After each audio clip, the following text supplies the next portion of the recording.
हिंद दोस्तों, आशीष आनंद स्वागत करते हैं ग्लोबल इंडिया न्यूज में। जैसा कि आप लोग जानते हैं, बीपीएससी ट्री 3.0 का वैकेंसी आ गया है। और सबसे पहले खुशी की बात यह है जिसमें समय बहुत ज़्यादा है, क्योंकि पिछले बार 1 या 1.5 महीना का समय दिया गया था बीपीएससी ट्री 2.0 में, लेकिन इसमें 7-8 महीना का समय दिया गया हुआ। और इसका सबसे खास बात यह है जो एग्ज़ाम का डेट भी दिया, मतलब पहले ही मतलब ऑफिशियल वेबसाइट से घोषित हो गया है और रिजल्ट का भी डेट घोषित हो गया है। 24 अगस्त को आप लोग का एग्जाम होगा और 24 सितंबर को आप लोग का बीपीएससी ट्री 3.0 का रिजल्ट आएगा। तो इसका प्रिपरेशन किस तरह से स्टार्ट करना चाहिए? पिछले बार की अपेक्षा इस बार कंपटीशन का लेवल भी थोड़ा हाई रहने वाला है और कट ऑफ भी पिछले बार की तुलना में कुछ ज़्यादा रहने वाला है। मतलब संपूर्ण जानकारी बीपीएससी ट्री 3.0 का जो है हम लेंगे आरजे कंसेप्ट कोचिंग क्लासेस के डायरेक्टर राहुल सर से। बीपीएससी ट्री 3.0 समस्या होता है अभ्यर्थियों को तैयारी से लेकर एग्जाम तक में, क्या कुछ कट ऑफ रहने वाला है, क्या कुछ बुक लिस्ट रहने वाला है, कितना घंटा पढ़ाई करना चाहिए, पिछले बार का अपेक्षा इस बार का क्वेश्चन का लेवल क्या कुछ रहने वाला है, संपूर्ण जानकारी हम लेंगे सर से। सबसे पहले सर स्वागत है जी, आपका भी ग्लोबल न्यूज़ का स्वागत है आरजे कॉन्सेप्ट पूर्णिया में। देखिए, पहली बात तो ये जान लीजिए कि आपको जो टीआरई जो 1 था, ठीक है, और जो 1.0 और 2.0 में डिफरेंस क्या रहा।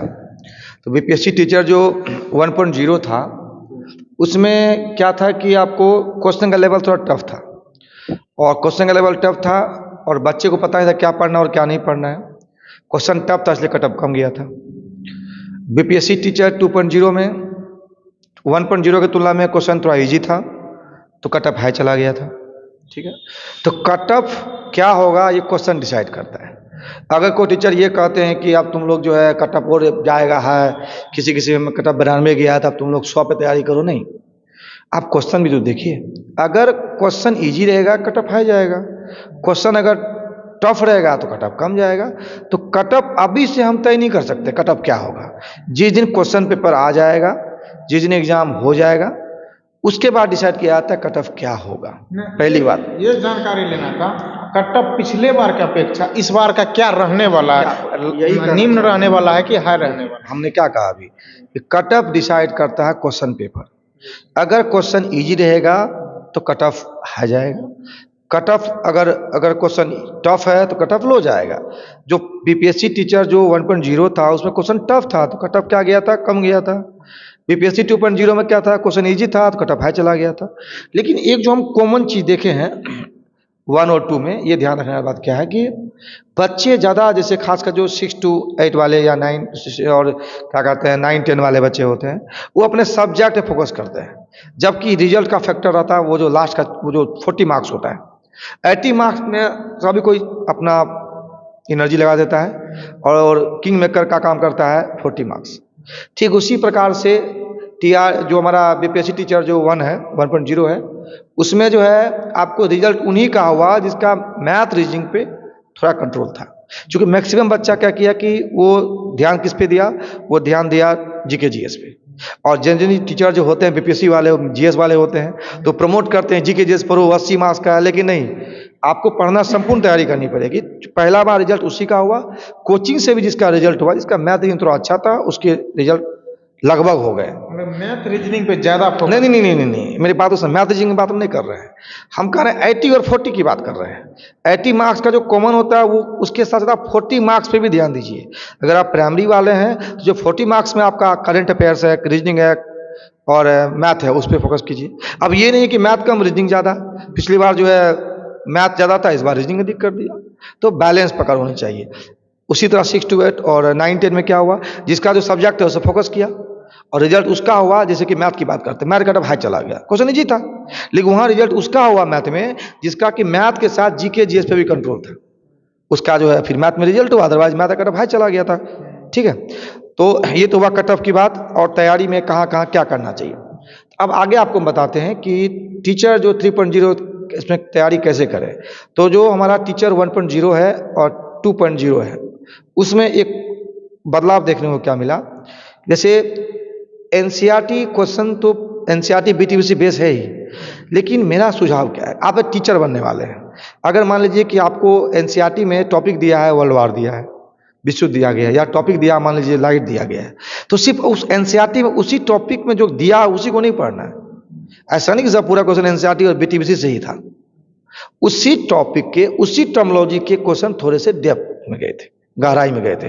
तो आप करिए क्या, जैसे कि एनसीईआरटी मान लीजिए कोई टॉपिक है, मान लीजिए अगर मान लीजिए साइंस के स्टूडेंट हैं, आपको लाइट टॉपिक है, तो आप लाइट जो 10th से पढ़ रहे हैं वो पढ़िए, या जो 8 में या जहाँ लाइट वो पढ़िए, लेकिन उसके अलावा थोड़ा सा गहराई में जाइए। जो लाइट के बाकी क्वेश्चन किसी एग्जाम में बने हुए तो उस पूरे को सॉल्व कर लीजिए। ठीक वही मैथ सिस्टम में होता है। अब जैसे कि 9th क्लास में मान लीजिए कि वर्ल्ड हिस्ट्री है, तो बच्चा ने क्या किया, वर्ल्ड हिस्ट्री से वही पढ़ के चला गया। नहीं, वर्ल्ड हिस्ट्री में जो टर्मिनोलॉजी वहाँ दिया गया है, अगर पुनर्जागरण है तो पुनर्जागरण थोड़ा सा गहराई में जाइए आप। उसके लिए आप जो है बाकी अदर जो मतलब विश्व इतिहास की पुस्तकें हैं उसका हेल्प लीजिए। तो आपको सिर्फ एनसीईआरटी बीटीबीसी पढ़ने से रिजल्ट नहीं होगा। तो मेरा सुझाव क्या है बच्चों को, टीचर 3.0 के लिए, आप एनसीईआरटी बीटीबीसी तो पढ़ चुके हैं अच्छी तरह से। और हाँ, एक ध्यान रखिएगा, मार्केट में बहुत सारी पुस्तकें आती है एनसीईआरटी पर आधारित, उसे ना पढ़े, आप एनसीईआरटी ही पढ़े। कुछ बच्चे क्या करते हैं, दृष्टि किताब का मान लीजिए कि आपको एनसीईआरटी का क्वेश्चन आता है, वो क्या करेगा, एनसीईआरटी को साइड कर देगा और वो क्या करेगा, उसका क्वेश्चन मार लेगा। तो आप क्वेश्चन रट रहे हैं ना, आप समझिए, एनसीईआरटी को समझ के पढ़िए। एक अच्छे आप टीचर शिक्षक बनने वाले हैं भविष्य में। दूसरा कि आप सीबीएसई यानी एनसीईआरटी और बीटीबीसी तो आप पढ़ चुके हैं, उसको एससीईआरटी भी कहते हैं। आप थोड़ा आईसीएसई बैठ जो क्वेश्चन होते हैं, आईसीएसई बोर्ड के क्वेश्चन या आईसीएसई जो हमारे आपको बुक होते हैं वो पढ़ लीजिए। थोड़ा सा एक होता है एनआईओएस जो ओपन वाला होता है, तो एनआईओएस का पढ़ लीजिए, आईसीएसई का पढ़ लीजिए, बीटीबीसी और एनसीईआरटी पढ़ लीजिए। इसके साथ जो 10th में एग्जाम में क्वेश्चन पूछे गए हैं वो पढ़ लीजिए। साथ साथ जो 12th में जो एग्जाम बिहार बोर्ड ने लिया है वो कर लीजिए। जो सीबीएसई ने 10th में क्वेश्चन पूछा है या जो 12th में पूछा है उसको कर लीजिए। तो आप खुद देखिएगा कि क्वेश्चन उसी के आसपास घूम रहा होता है। तो कुल मिला के मेरा सुझाव है बच्चों को टीचर 3.0 के लिए कि आप एनसीईआरटी बीटीबीसी पढ़ चुके हैं, आप आईसीएसई एनआईओएस को पढ़ लीजिए। ठीक है, ज्ञान कभी व्यर्थ नहीं जाएगा। इसके बाद जो 10th के जो बिहार बोर्ड या फिर आपको क्या कहते हैं जो सीबीएसई बोर्ड में क्वेश्चन पूछे गए या 12th में उसको कर लीजिए। ठीक है, और जो टॉपिक है ना एनसीईआरटी बीटीबीसी में वो आधार मान लीजिए। आधार आईसीएसई आपका नहीं है, आधार एनआईओएस नहीं है, आधार आपका एनसीईआरटी और बीटीबीसी है। उसमें जो टर्म है, अगर वो टर्म के बारे में जानकारी कम है उसको आप गूगल से हेल्प ले लीजिए, उसे कुछ क्वेश्चंस को निकाल लीजिए, अदर बुक में जाके देख लीजिए, अदर जाके टेक्स्ट बुक में जाके देख लीजिए। बट उसी टर्म को जानना है, उस टर्म के बियॉन्ड नहीं जानना है। गहराई बियॉन्ड जा सकता है, गहराई में जाइए, लेकिन जो शब्दावलियां दिए गए हैं ना उसी के आसपास जाइए। नहीं तो फिर समुद्र है, फिर मान चलिए गोता तो लगा दे लेकिन निकल ही नहीं पाएगा ऊपर। ठीक है, तो यही है मेरा बच्चों सुझाव है कि टीचर 3.0 में कट ऑफ, अगर टफ क्वेश्चन टफ होगा तो कट ऑफ क्या होगा, नीचे जाएगा। इजी होगा कट ऑफ ऊपर जाएगा। कट ऑफ क्लियर हो गया। तैयारी की मैंने बार बता दिया आपको कैसे पढ़ना है। ठीक है, और तीसरी वाली बात यह है कि इस बार आपको समय मिला है और आप पिछला प्रीवियस ईयर देख करके मत पढ़ाई करिएगा। टीचर 1 में जो है 1.0 में क्या पिछली बार हुआ था, मैथ ज़्यादा था, रीजनिंग कम था। बच्चा तो सिर्फ मैथ पढ़ के गया, लेकिन वहाँ क्या हो गया, रीजनिंग का वेटेज थोड़ा बढ़ा दिया। तो फ्लक्चुएट करता है। ठीक है, तो मैथ, रीजनिंग, करंट अफेयर्स, बाकी सारे टेक्स्ट बुक, ठीक है, आप देखते रहिए। समाप्तः आप इस पे अगर रहेंगे तो आपका सफलता आपके बहुत ही करीब होगा। सर बीपीएससी मेरे 3.0 में कंपटीशन क्या कुछ रहने वाला है? कंपटीशन का बात ये जान लीजिए कि जो टीचर 1 वाला जिससे कुछ बच्चे हमारे थे, एक पूजा कुमारी थी, उनका टीचर 1 में हुआ था मान लीजिए 1.0 में। इस बार जो है 2.0 में उसका 6 to 8 भी हो गया है और क्या कहते हैं कि 9-10 भी हो गया है। तो अब डेफिनेटली है कि जो तैयारी उनका 1.0 में था वो तैयारी 2.0 में काम आ गया। ठीक है, तो इस बार जो है जो तैयारी 2.0 में किए नहीं हो पाए हैं, तो कहीं ना कहीं कुछ तो तैयारी किए हैं तो उसका 3.0 में हो जाएगा। और मेन एक चीज़ आप ध्यान रखिएगा कि बहुत सारे बच्चे कॉमन हैं, अपने कोचिंग से भी 5-7 बच्चे ऐसे हैं जिसका कि पिछली बार TRE 1 में था तो इस बार 6 to 8 निकला, या इस बार 6 to 8 भी निकला, 9-10 निकला, 11-12 भी निकला, अपग्रेड होते रहे, तीनों एग्जाम निकल गया। तो अब हो क्या रहा है कि समझ रहे हैं ना, यानी पिछला वाला सीट भी कुछ खाली होगा। क्योंकि समस्या क्या है, हालांकि इसका तो हमें भी कुछ सप्लीमेंट रिजल्ट दे दे। ठीक है, क्योंकि देने की बात ऑलरेडी शिक्षा विभाग द्वारा किया गया है। तो आपको समझना चाहिए आपको इस बात को कि आपको एक ही बच्चे 2-3 से लेके बैठे हुए हैं, क्योंकि जिसकी तैयारी एक बार हो जाती है ना कंप्लीट, वो भी कोई सा एग्जाम निकाल सकता है। जिसकी तैयारी नहीं होती है उसको एक भी नहीं मिला, जिसको मिला 3-3, मतलब 5-7 तो कोचिंग से बच्चे हैं जिसके 3-3 रिजल्ट हैं। डेफिनेटली कोई एक छोड़ेगा, अपवर्ड में जाएगा, 11th-12th लेगा। हाँ, किसी को समस्या रीजन को भी लेके आ रहा है, जैसे मान लीजिए इसका 11th-12th में समस्तीपुर हो गया और 9th-10th पूर्णिया है, तो पूर्णिया का बच्चा कहाँ जाएगा, वो पूर्णिया में तो 9th-10th में ही जाएगा। तो एक और आपको लॉजिक बता रहा हूँ मैं कि जो सप्लीमेंट का रिजल्ट होगा संभवतः 6 to 8 में ज़्यादा सीट खाली होगा। सप्लीमेंट्री में 6 to 8 में ज़्यादा क्यों ज़्यादा होगा? क्योंकि जिसका 6 to 8 भी हुआ, 9 to 10 भी हुआ, रिजल्ट दोनों में शो हो रहा है, वो ज्वाइन क्या करेगा? 6 to 8 नहीं, 9-10 ज्वाइन करेगा। तो खाली कौन सा हुआ? 6 to 8 हो गया।